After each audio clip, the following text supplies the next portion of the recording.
All right, it looks like the additions to the meeting have slowed down, so let's get started. Welcome to the this event on food price inflation. It's definitely a topic that's been on everyone's mind.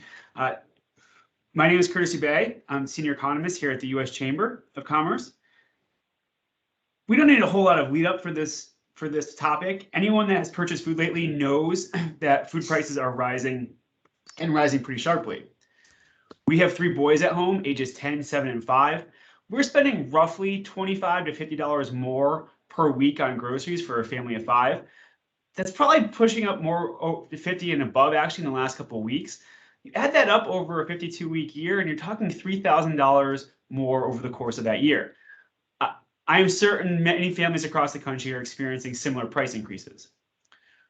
Of course, we're in a general inflationary environment. Prices rose 5.4% on an annual basis in September. Food prices rose 4.6%. Price increases were 4% if you exclude food and energy. So food was a key component of the overall increase.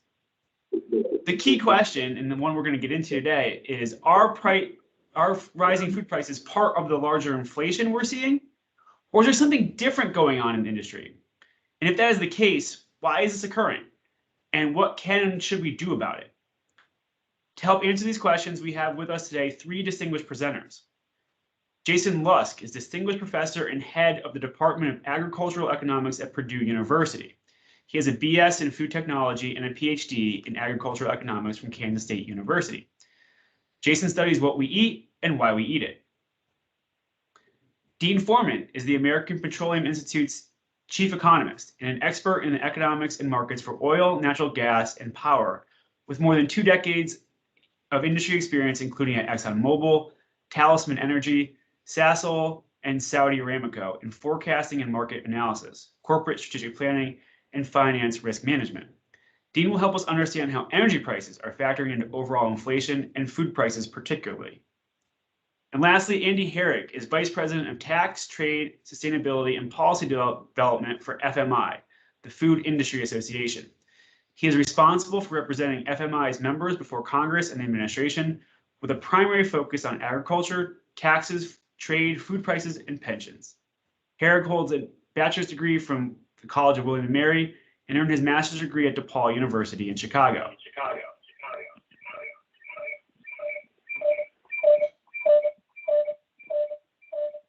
Just a reminder to everyone to please keep your microphones on mute until we get to Q&A. Each of our speakers today will have about 10 minutes to present. Some of them will have slides, which they'll share via our team's platform. Then I'll ask them some follow-up questions and give them a chance to respond to the others' presentations or ask the other presenters questions. We'll leave about 10 minutes for audience Q&A at the end. Please put your questions in the chat and I will read them to our speakers. With that, let's begin our program. Jayson, over to you. Thanks, Curtis. I'm going to see if I can get my slides shared. Good. So welcome, everybody. It's a pleasure to be here and speak with you a bit today. And there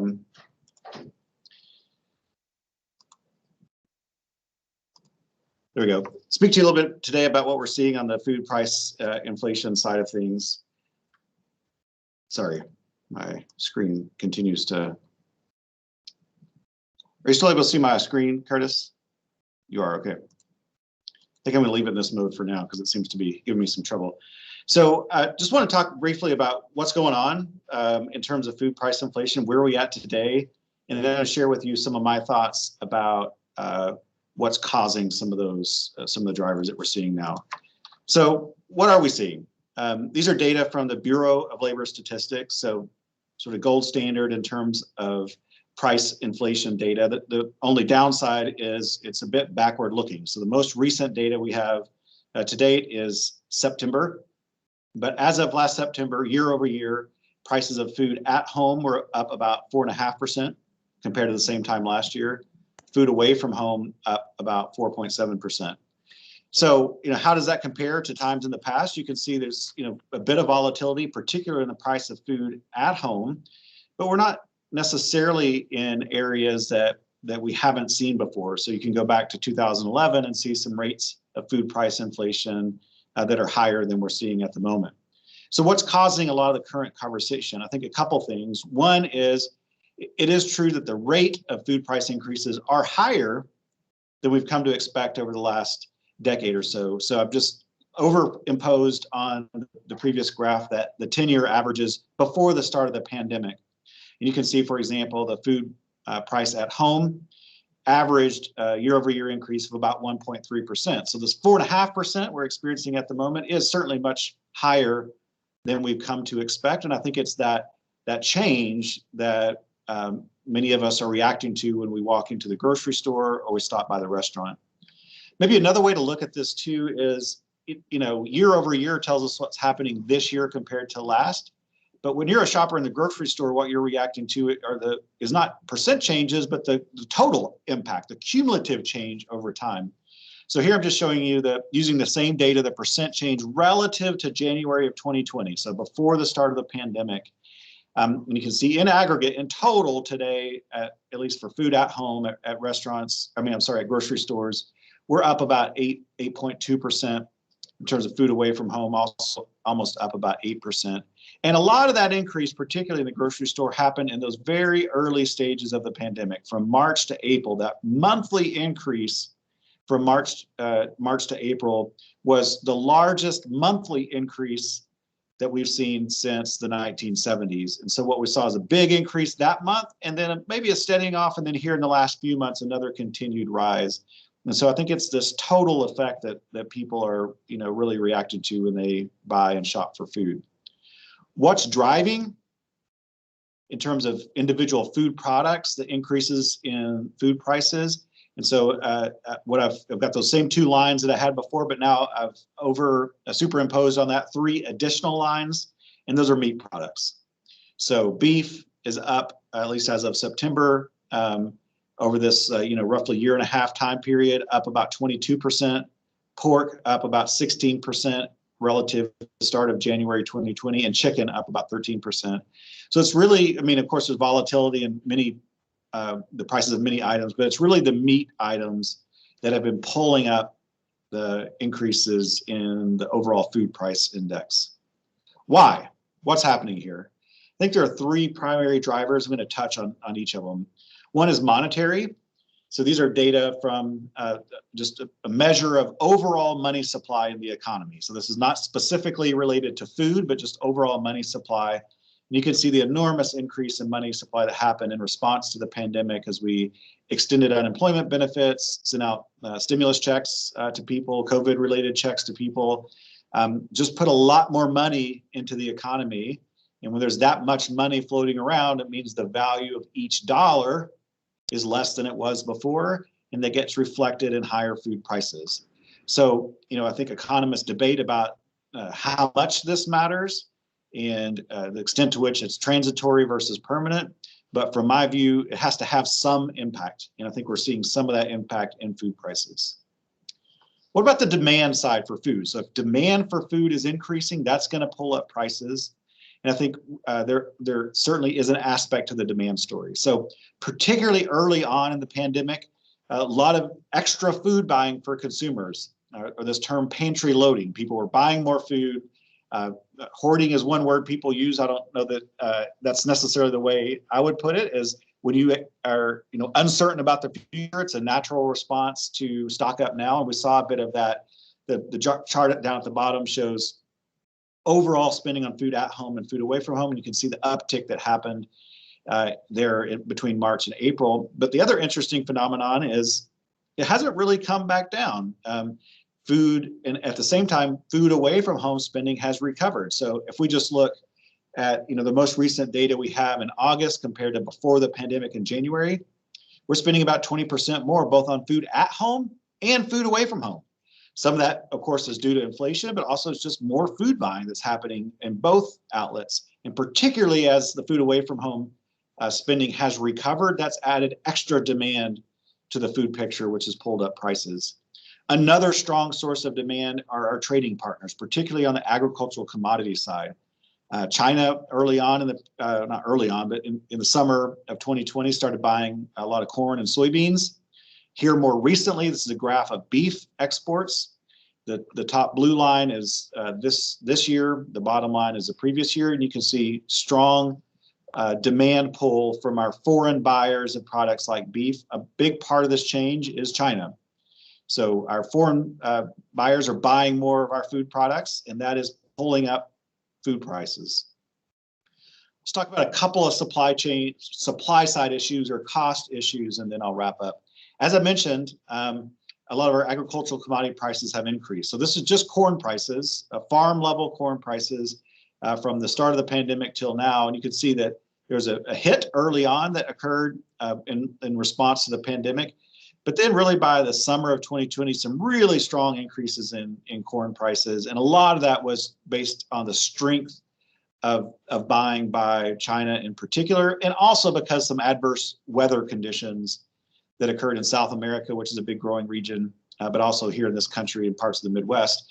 Those big price increases have tailed off a bit, but we're certainly higher, about 38% higher today than we were before the start of the pandemic.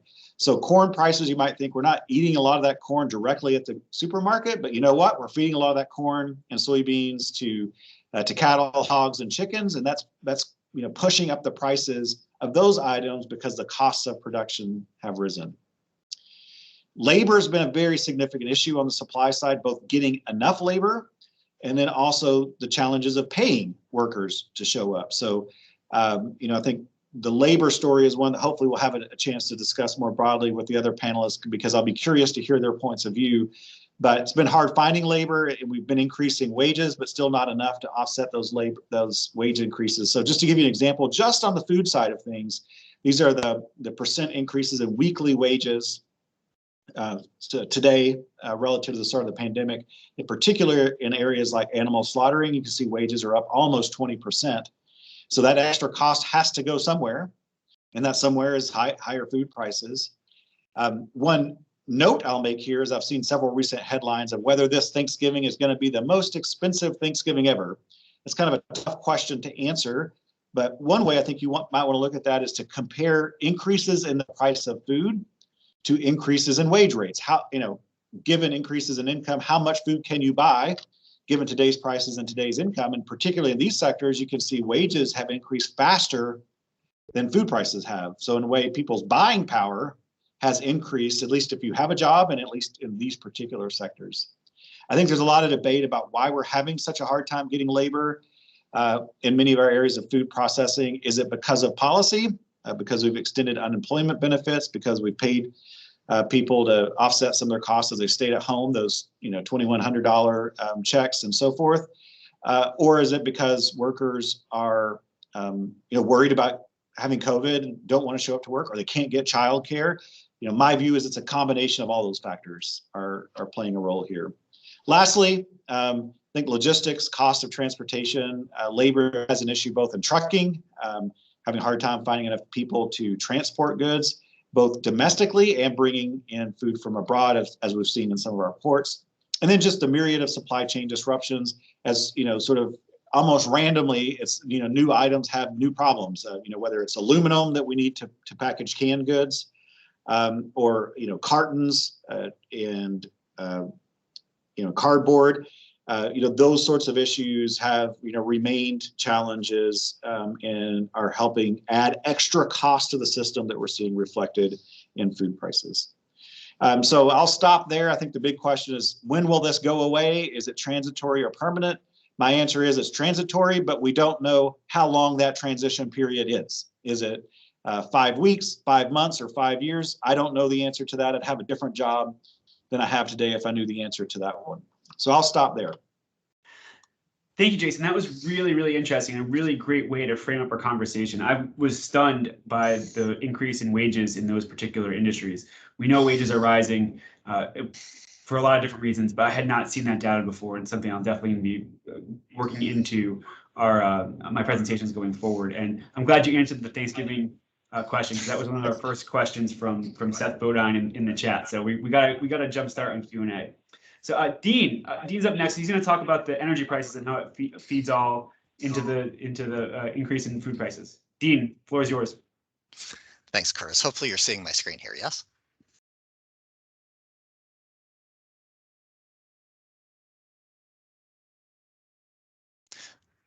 Just confirming, yes? You can Yes, we my see screen. it. Thank you. Okay. So the American Petroleum Institute, just for those who may not be familiar, we are the trade association that represents the largest swath of the natural gas and oil industry, so almost 600 members covering the entire value chain. We're also historically a standard-setting organization for the industry, but also a primary data source. We survey up to 90% of the industry each week, and in the course of this presentation, I'll share some of those data with you.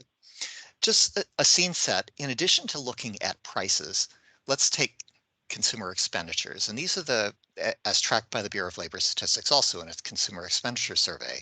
Just looking at energy for the household, food, education, healthcare, and context indexed back to 2008.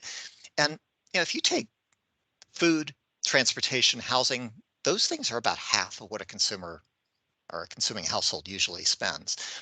Back to 2008, energy has been a bit of a relief valve for rising prices and expenditures of food, education, and healthcare here. And in the case of healthcare, up 74% over this period. So I want to share with you some things on energy fundamentals and prices, but this backdrop is that over the last decade or so, we've really become used to an abundance of domestic energy, a lot of supply that's helped keep downward pressure historically on prices.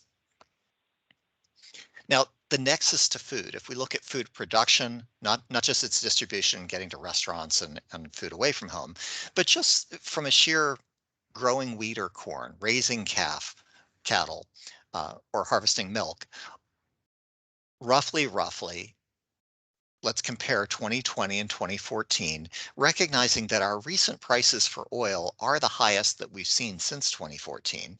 And for natural gas now, we have to go back really to 2008, even before the US energy revolution.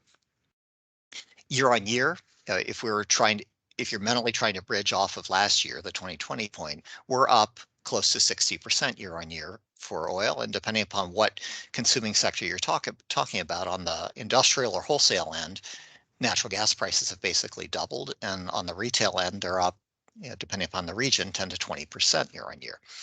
So therein lies this price pressure for energy that feeds into the operating costs for agriculture and agribusiness. So you're talking, roughly 40 to 60% of operating costs have come basically from energy here. And then if you start trying to break out the components of fertilizer, fuels, lubes, electricity, chemicals, and in the raising of cattle and harvesting of milk, the purchase feed that has an energy component as well, it's easy to say that depending upon the segment, 20 to 30% of the absolute cost could relate all the way back to energy here. So with that, let's talk about the energy fundamentals and where we are. There's a lot of information here. I'm happy to take offline specific questions, but the big picture is that we've been saying for the last year that along with the economy, the demand for oil and natural gas was likely to resume and be strong along with the economy. What really became evident, though, as we got to the middle of this year was that we've had a big drop off in capital expenditures and investment. And CapEx directly correlates to the amount of drilling activity and hence supply that's likely to come. And we've been highlighting for a couple of quarters now the increasing potential price pressure that could come by this lack of investment. And there are I'll go into the reasons for that in a second. On a global oil basis, though, we're really potentially at the starting point of this in the sense that the price pressure is there, but the global supply demand balance still doesn't quite add up for next year if the economy stays on track. And that's the if. It's a key uncertainty, but the potential price pressure opens. For natural gas, if we're comparing back to oil, which is relatively well supplied globally today, natural gas is in disarray in the global market. We've never seen prices higher than we have currently in Asia and Europe, though today they've come down a little bit as Russia has said that they might supply a bit more. But with a combination of historically low Russian inventories, underperformance by renewables in the power sector, both in the UK and continental Europe, the demand for natural gas globally just continues to accelerate at a time that we've had an underinvestment in the supply and limited regional connectivity based on the trade relationships that exist. So to give you a context, we've seen more than a doubling of natural gas prices here in the US. Recently, last couple of days, $5.60 per million BTU, $2 to $2.50 per million BTU a year ago. And European and Asian prices have been averaging this last month close to $25 per million BTU. So 4 or 5 times higher than US prices. And we're concerned about the US prices. So that just puts it in context for you. The implications of this, when we look at it's really fundamentally about demand coming back rapidly, supply physically not able to get there as fast. Historically, if you got a combination of demand outstripping supply, lower inventories, which is what we've seen, especially for crude oil and somewhat for natural gas this year, which we're catching up a bit, but the injection rates have still been below where they were last year and below the 5-year average. And then now, especially on the oil side, we've got a shift toward returning to being a petroleum net importer as the US. So if you've got relatively strong demand, lower inventories, and you're dependent now on international markets for your supply, historically, that's been a recipe for higher prices. From an industry standpoint, the proverbial damage is done here. So outside of the spare capacity that's sitting in OPEC and its partners, production barrels that can be brought readily because they were previously idled, or investing in US shale, drilling here at home, those are the two sources of relatively quick oil that can be brought to market. Everything else is conventional oil and natural gas production globally that takes at times years to bring to market. So be careful what you ask for, policymakers, in the sense that much of this is locked in. And that's where I think there's been a misunderstanding of how much price inflation that we've seen. And we can come up with lots of examples where price inflation appears to be temporary or something that should be worked off in the nearer term. But some of this, especially as it relates to the natural gas and oil industry, has some longer legs to it potentially.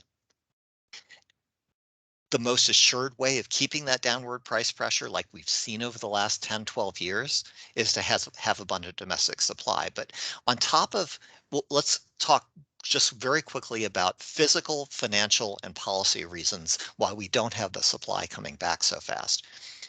An example on the fiscal arena is just COVID. So a producer comes in a couple of weeks ago, talks about having laid off employees, how they recompiled and put together a crew to start drilling for resources, but somebody comes down with COVID. Next thing you know, they have to disband 2 days later, literally, disband the rig crew. That doesn't help. This is a manufacturing-based industry that's moved towards just-in-time delivery and efficiency and productivity. But now if you want to get pipeline or specialized steel through a port, you have a backlog in some areas. You need truckers also. So truckers are in relatively short supply nationally. If you're in a remote area, drilling, both the delivery of those things and the timeliness of it and the cost of it become issues. So we've got these physical issues, financial issues. Most industries have needed a little bit of help coming out of the recession. The energy industry has not asked for any handouts here, but it took on extraordinary amounts of debt just to survive. So on one hand, many of the larger companies will talk about capital discipline, and it is true that investors are rewarding capital discipline here. But it's also a euphemism to a certain extent for, if you look at Bloomberg's tracking of the natural gas sector, for example, a typical mix of debt on the balance sheet for companies historically has been in the low 30% range. First half of this year, the sector as a whole, the whole peer group, was over 50%. And if you get to a red line like 50%, nobody will lend to you. So you really do, from a sectorial standpoint, have to have some correction of the balance sheet, paying down of debt, seeing that in the metrics I showed you on the opening slide, that the cash flows and net income, those things that are improving, need to be used to pay down debt before you can financially invest to grow. And now we have policy headwinds. We have an administration that day one pulled the carpet out, removed the environmental permit from the Keystone XL pipeline, has threatened to do the same with the Dakota Access Pipeline. We have the cancellation of the Atlantic Coast Pipeline, a moratorium on drilling, Secretary Granholm signaling that she'd like to revisit whether we should be exporting crude oil. We have a proposal before the Oklahoma Corporation Commission that's come from the Southwest Power Pool to cap natural gas prices. We have Governor Abbott in Texas back in February having use emergency diversion rights for natural gas, which, and the concern is that, will we see in a higher price environment more liberal use of emergency diversion rights that threaten the business model for that? So we have basically prices having come back to some levels that we haven't seen in many years. The potential based on supply not being able to keep up with demand for this to happen. And then you have companies that are trying to transition with anticipation of an energy transition to transition out of the fossil fuel industry. Well, you don't approve or invest in multi-billion-dollar drilling programs if you're looking to reposition or sell those assets. You don't undertake assets, multi-billion-dollar investments, usually at a time here, that are long-lived, 20, 25-year investments, if you expect that you're going to be exiting that business or have pressure to do so. You also have the administration having signaled that they'd like to get half of U.S. electricity from solar by year 2030. They've made environmental commitments on this basis internationally. And on top of this, are advancing a clean energy power plan that would basically squeeze natural gas completely out of the power sector. So you put these things together and it becomes a headwind on top of everything else, the physical and the financial, the policy headwinds to actually investing. So policymakers need to be careful what they've asked for here, in the sense that the signals that are being sent, these policy implications affect expectations and real investment today. Very quickly, I'm just going to go through a few highlights. Demand. For anybody that doubts that demand, this is the primary survey data that I mentioned. The high frequency indicators jibe with it very well. We've seen more traveling so far this year with a shift towards online retailing, a lot more freight shipping. Flights, though still down compared to 2019 levels, passenger activity on airlines and the number of flights are up substantially this year. The most pedestrian thing on this entire chart is the manufacturing industry. In a typical year, if you got 1.5% of manufacturing industrial production growth, you'd be pretty happy. But notice in the colors match here, the other oils that are historically in recent years about 25% of total US petroleum demand. People, when they think about oil in particular, think just about transportation. Well, a quarter of it's usually going into refining and petrochemicals. Think of medical plastics and sterile packaging and the petrochemicals that have really burgeoned actually throughout the pandemic and haven't pulled back substantially since then as we've continued to see variants of COVID. This it grew to almost 30% of US petroleum demand earlier this year, and it stayed in the 27 to 30% range, depending upon the month we've looked at. And just quickly to wrap up, the stocks of where we are, if you're looking at this as an indicator for crude oil, for propane, for natural gas, crude oil stocks are toward the lower end of the 5-year range, but in terms of days of supply are still relatively strong. Propane stocks are off the bottom of the 5-year range. And I would argue that we have the additional trucking concern with propane. And if you're in southern Minnesota and you're raising turkeys and you don't have propane in the winter, those turkeys don't survive. So this is a substantial issue. The prices are up because of the broader price environment being up for energy. But on top of this, the local deliverability could be a concern. Natural gas, well supplied in the middle of the 5-year range, has caught up a lot recently. The injection rates were lagging. But except for the regions that tend to historically be pipeline limited, New England, California, relatively in good shape going into the winter. And the winter fuels outlook from the U.S. Energy Information Administration, shown here, anticipates what you'd expect, which is that in line with this tighter supply-demand balance, that they expect prices through the winter season to be elevated. API doesn't predict prices. This is EIA's projection. But there's no question that this is contributing to the broader price inflation and the food price inflation that we're seeing. And the question is, how much of that could recede? And as much as we can come up with examples where price inflation should recede, I think we have a more embedded concern on the liquid side. Natural gas, no question that the profit motive for the industry to drill and invest is still there, but it's going to take longer based on the things that we're seeing. So manage expectations on that basis. If you would, I welcome questions and please feel free to reach out. Thanks, Dean. That was incredibly informative. There was so much information in that. I think we'll circle back after we hear from Andy, because I think there's some crossover, especially when we talk about the milk production with what Jayson spoke about. But let's go over to Andy to talk some more about the food industry. Andy. Thank you very much, Curtis. Let me just get my slides up here for you. And Jayson and Dean, those were really great presentations. I kind of feel like I could almost just say, yeah, I agree, and we could just move on to the questions. But that would be very unlike me to not also share my opinion on this. So can everyone see my slides okay up there? Okay. So just a little background real quickly here. FMI, the Food Industry Association, we're a trade association. We represent both supermarkets, grocery stores, and wholesalers, but we also represent the product suppliers themselves, so food manufacturers. So we cover a pretty significant chunk of the supply chain overall. And I think to start out talking here, I wanted to give a little bit more perspective. Dr. Lusk mentioned this during his presentation, but the kind of overnight change in demand that we saw due to COVID. And this is from a food price, what we call a food price experience that FMI put together to help explain some of these food price changes going on. But what you see here is almost overnight.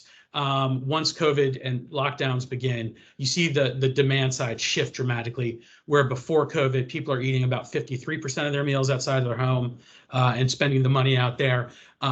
In literally a month, that drops to 34%. So in dollar terms, that represents about $23 billion in spending that's all of a sudden shifted and surges into the food retail sector, which is pretty amazing if you think about it over that period of time. But you see that in the grocery spend dollar. And what you can see here is, March 20th to 26th, when we pulled this, and then the next week as well, is when it's really at its peak. $160 on average per household per week.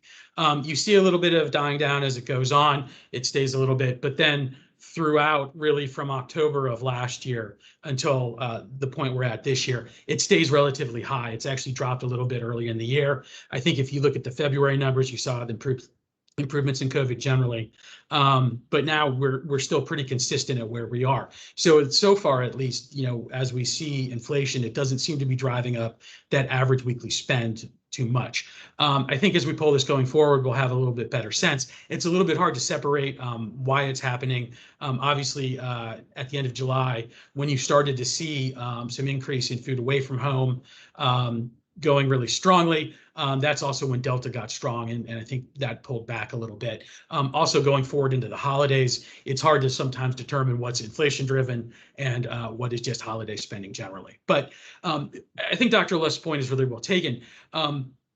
This is an increase. We are seeing that inflation, and you can see that a little bit in the spend, but it's not sort of historic in the way we've seen that. So even for accounting for COVID, I think that's a pretty extraordinary achievement on behalf of the food supply chain. We were kind of the tip of the spear on this as well, too, because I think when you look in the broad economy, a lot of what happened was the experience side of the economy. So dining out, travel, movies, concerts, sporting events, plays. Obviously, that spending there declined sharply for obvious reasons, and then shifted over to the consumer goods sector. So you saw, huge spending on home electronics, furniture. So huge demand spikes in that sector as well. A couple weeks back in the spring, there was about 3 glorious weeks where the plywood sector knocked food off of the front pages because they had a big sharp increase in spikes that dropped down. So I wish no ill will to my friends on the lumber supply, but it was nice to sort of get a little bit of a respite in the press on the coverage of this. So again, you're seeing this demand surge broadly, and that has an impact on particularly what's driving on the supply side the increase in some of these prices. Number one, and we polled our members on this, it is absolutely the labor supply right now. I have it starred there because if you ask food retailers, food manufacturers, if you could fix one thing about the current environment, what would have the biggest impact? Absolutely getting people back to work, easing that labor supply is number one on the list. It's not a silver bullet. It won't solve all of the problems, but it is the sort of necessary first step to do this. I didn't include a slide on this, but Dr. Lusk referred to this as well. Last year, more than 80% of our members increased their wages, provided bonuses, increased benefits in order to attract and retain labor. But you're just competing, again, not only with the food supply chain, but with other consumer goods supply chains for a vastly diminished labor pool. And it's just extraordinarily difficult to attract and retain new employees. On the transportation front, obviously, we've seen this covered really broadly at ports, but that extends not just incoming from across the seas, but also internally. There's a shortage of truck drivers. There is a shortage of chassis to haul this. There is communications issue with making sure that we can get empty containers to the right place to get filled and back to ports. This is not a new problem. People have been talking about this for 15, 20 years. I had a member call me after I said that. He said, you're a relatively newbie to this. I've been talking about it for 35 years. We have known, particularly on the truck driver issue, that there are just not enough new entrants into that field to adapt for the aging of the current labor supply. So COVID aggravated this. It made it difficult to mitigate against it, but this was an existing problem before that. We also have supply chain shortages, not just of commodities, but things like packaging. Again, Dr. Lusk referred to this as well. But if you've been listening to the earnings calls of, say, the beverage companies, they specifically call out the cost of aluminum, the cost of steel, and what that's doing to their overall cost structure and the way that is forcing them to drive prices to go up on consumers. Lots of things doing that, demand, there are tariffs, there are lots of reasons that are driving that, but we see that across different materials. Plastic is really difficult to get your hands on right now as well, too. A lot of that comes from overseas. A lot of that packaging comes from overseas. So that's caught up in the same kind of transportation delays that we see going on. And then, of course, on the food side, you have all these non-COVID constants that you have to deal with. Weather. You had a big ice storm in the spring that hurt some crops out of Texas. Hurricane Ida knocked some sugar refineries offline, a couple of food processing plants. Actually, a plastic manufacturer was offline for a bit. They got back online relatively quickly under the circumstances, but when you have, again, this level of demand and these supply chain issues, even these short-term kind of knockouts, really you feel the impact of that through. Obviously, drought, across the West, really hitting that. You've seen, bad onion crop in Washington State. Some of the crops did well up there. The apple crop was relatively strong, but you're seeing this in California as well, too. That's the salad bowl of the United States. They're just having a really tough drought. Again, I think under more normal conditions, agriculture in the U.S. is incredibly resilient. They know how to operate under those terms. But when you have these other COVID-related factors, again, labor, transportation, it makes it really difficult to mitigate against some of these weather changes that we're seeing going on. Plant and animal disease, always a concern. If you see, for instance, the mushroom, I think it's the American Mushroom Institute just announced that you're going to have a significantly smaller crop and possibly some shortages over the holidays of that. That's probably a combination of weather and plant disease that's going on there, labor, and a couple other factors. So we're seeing this across commodities going forward, and it's really challenging environment because the more complex and the greater number of factors you incorporate into the supply chain that need to be addressed, the harder it is to mitigate against any single one of them. And really, we're seeing this in consumer sentiment because it is really evolving as these supply chain concerns are evolving. If you look back on this slide to March of last year when we had COVID starting, that's right at the sort of the peak of the toilet paper shortages and all the other factors that were going on out there. 62% of people were really concerned about out of stocks. Still a high number at 43%. If you look pre-COVID, that is really much higher than we normally see. But that number has declined overall. Meanwhile, the people concerned about the rising prices has sharply increased to reflect our current environment. And now over half of people are saying that. So that's really again, it's not surprising, and I think it goes not only with the way that the crisis has evolved, but the way coverage of COVID has evolved as well. But we're definitely seeing it show up in consumer sentiment.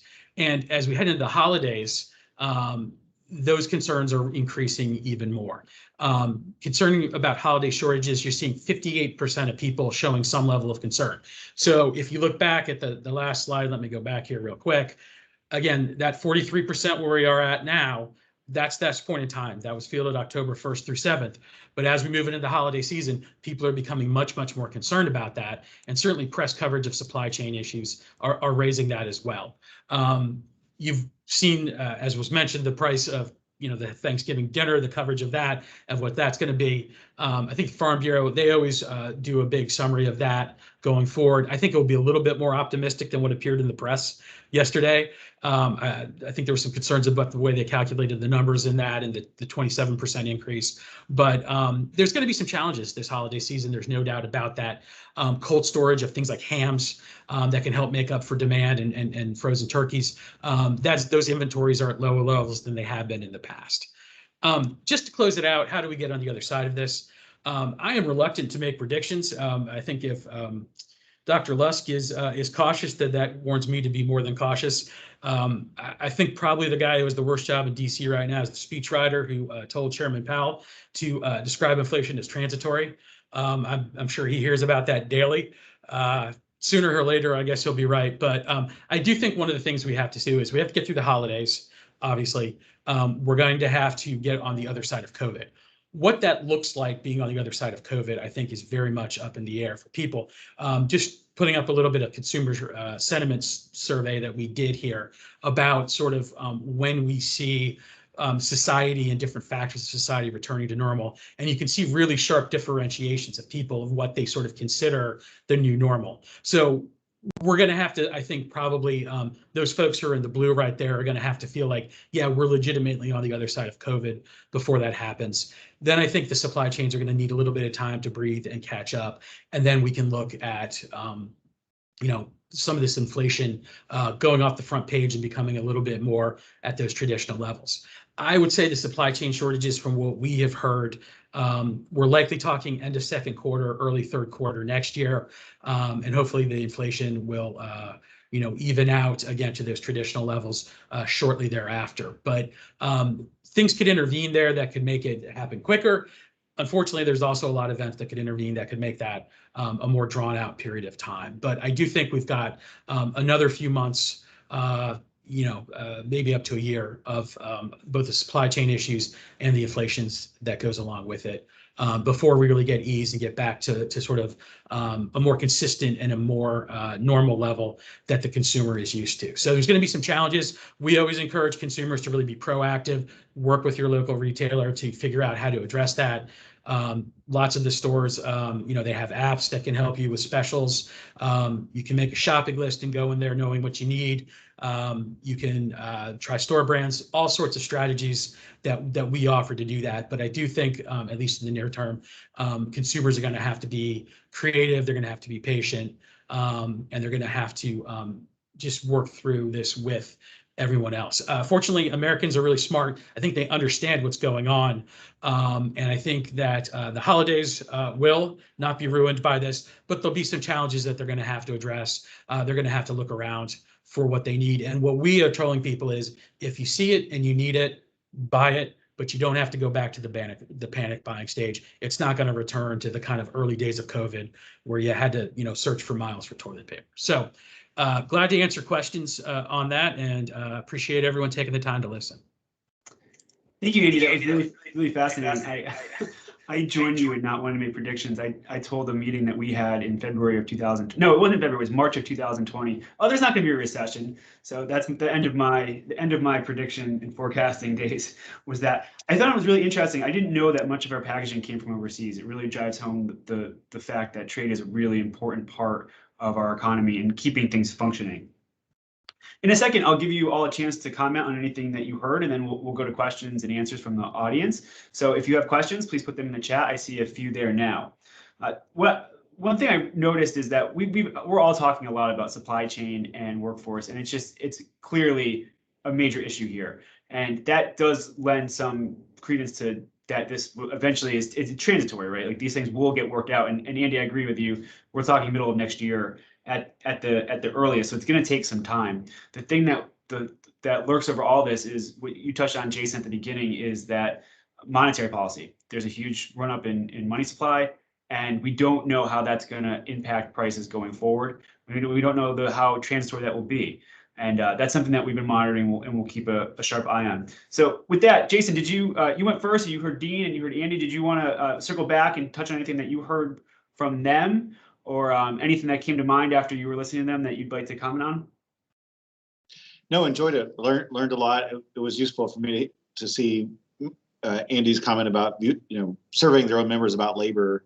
I think one way I've sort of also thought about that, transitory, how long will it be transitory question is, I think a lot of that depends on labor. None of this is going to get resolved until the labor issues get resolved. Yeah, exactly. Dean, anything else that you heard from Andy or from Jayson earlier on that you'd like to weigh in on? I really appreciate Jason's macro perspective and also bringing in monetary policy. I think it's been interesting. One additional aspect, and it does show up with some of the packaging coming from China, but over the last decade, China's been a consistent source of deflation. And in the current environment, it's a source of inflation.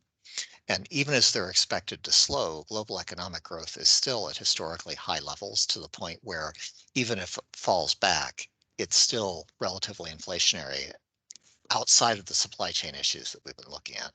The Fed is, hope isn't a strategy here, but the Fed's been really hoping that this is going to resolve itself and that there'll be more clarity about how these things will normalize. They're going to have to pull the ripcord at some point, though, and start to realize that it's a combination of tapering and higher interest rates to rein this in. But it's also a razor's edge of not getting too far ahead of Europe and other places that are continuing to lag. Yeah, right.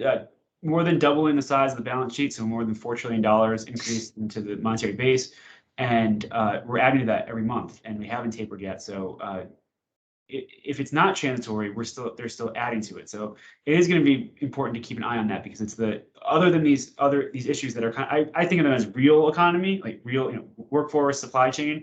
Those are things that are tangible. The issues on the monetary side are going to persist for a while, because of all that the liquidity that's been pushed in. Andy, anything else that you heard from Dean or Jayson before we turn to Q&A?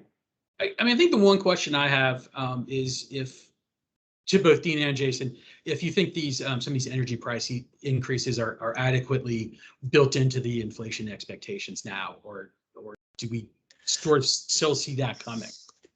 Well, let me weigh in and just say, I think the official forecasts that get projected and consumed, if you will, by the street and others in forming those expectations, the official price projections that you would have, like from the EIA, they assume in their outlook a relatively healthy drilling response that we've not yet seen through this recovery. So for the reasons that we've been talking about, the supply continues to lag.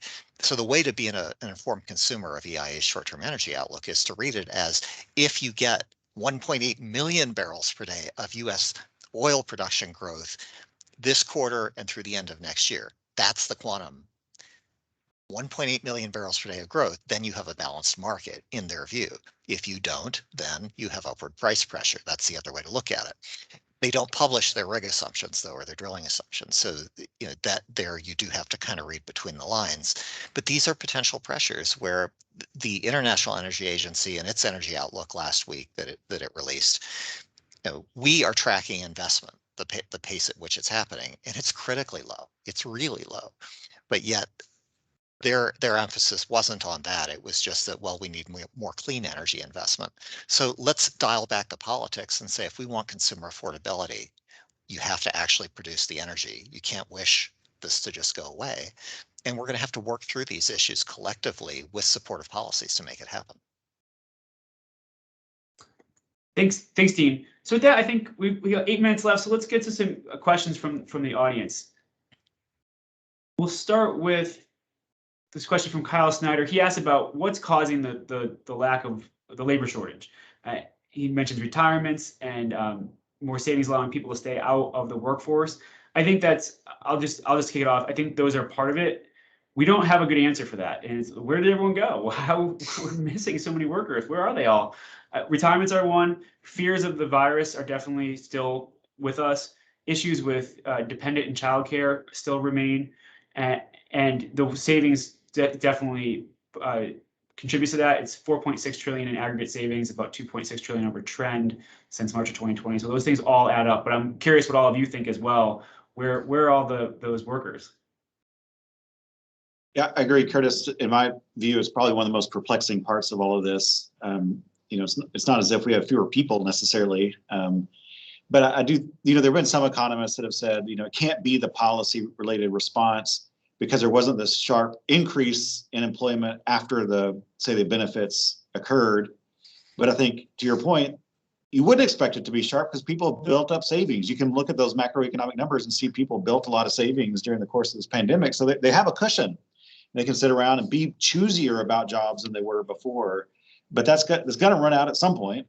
And I think, the question is just how long. But I think you're right, Curtis. It's not a single thing. It's a combination of things. Dean or Andy, did you want to weigh in? I mean, I just tend to think it's all of the above, and it's tough to figure out. I mean, anecdotally, we're still hearing from people lots of concerns. You mentioned on dependent care, even with kids back in school, there's still lots of concern. You still sometimes have these like kind of rolling quarantines that are going on. I have a friend who runs a private school who's, he said that basically every week there's a class where there's some sort of exposure and they haven't really got their arms around this. But it's pretty stunning to me because, a number of our member companies have had job fairs recently where normally you would expect hundreds, if not thousands, of applicants for this, because these are for full-time jobs where you not just sort of part-time or kind of seasonal. And they've had literally 4 or 5 people show up for them, and that's just unheard of. So it is such a level of difficulty right now to find those workers that even people who've been in this business 40, 50 years are scratching their head and have never seen anything like it. Thanks. Two things. I was going to say just 2 things to add quickly. I guess one is that the unemployment support helped contribute to the cushion that Jayson mentioned, and that's changing, and we'll see how that normalizes. And just the shortage of the optics of having shortages in critical areas like trucking, so things that really make supply chains move. When you don't have people stepping back into those specific need areas, the wages will respond eventually, but it's going to take time. Right. Thank you. Let's do a few more before we only have 5 minutes left. Jayson, this one's for you. Why do you think the labor cost for meat processing has gone up so much versus other industries? Hard to know exactly. I mean, I think most of you probably remember back to April, May, June of last year when there were the big meat packing plant shutdowns. And that was, extraordinarily disruptive. And I think to really emphasize trying to get people back into those plants was a challenge. And then to try to catch up on all those backlogged inventory we had of animals, they had to run more often. So, they're running extra shifts on Saturdays, in some cases Sundays. And you got to, people aren't willing to do that for free. And I think that's partly where some of those wage premiums come in, and several of the companies, paid sort of disaster payment related sort of payments to those workers to try to encourage people. But I guess one answer to the question is just that's what it took and is taking to try to keep workers in those plants running something close to full capacity. Great, thanks. The next question is from Kent Robertson. It was directed to you, Andy. Does spending reflect the amount spent or the demand? If prices increase, the spend number will naturally increase even if the demand decreases. Yeah, no, that's a fair point. The spending across the board, though, you could see that even when there was fairly consistent throughout this, the spend level stayed pretty high. So, but you would expect to see those spend levels increase as inflation kicks in. It'll be, like I said, difficult to sort of sort out what is normal holiday spending especially with people at home again this year, it looks like, and that. So we'll have to figure that on the other side. But yeah, I know it's a fair enough point. Okay, thanks. Let's do this one. How do you feel about all? I guess this all of you could weigh in on this. How are you feeling about the sharp increase in fertilizer prices, chemical and seed prices in ag, and how that is going to affect food prices going forward? I'll take lead on that, I think. I mean, you've got the breakdown in the slide of the percentages of fertilizer going into various components, and the energy component of that is substantial. So it along with just the transportation end of it, the purchase feed end of it, it is a broad contributor, and it's hard to see an immediate alleviation of those price pressures given the supply-demand imbalance that we've talked about. How am I feeling about it? Bad. It's not good. A lot of concerns in the countryside and the farmers I talked to about those prices. Agriculture is seasonal business. So we probably won't see the full impacts of that until another growing season hits us. But farmers are already worried about whether they can even get fertilizer, for applications coming into this, next year. So there's a lot of concern. Can I ask Dr. Lusk or Dean, the UK, because of the fertilizer prices, is also facing a carbon dioxide shortage, which is used broadly.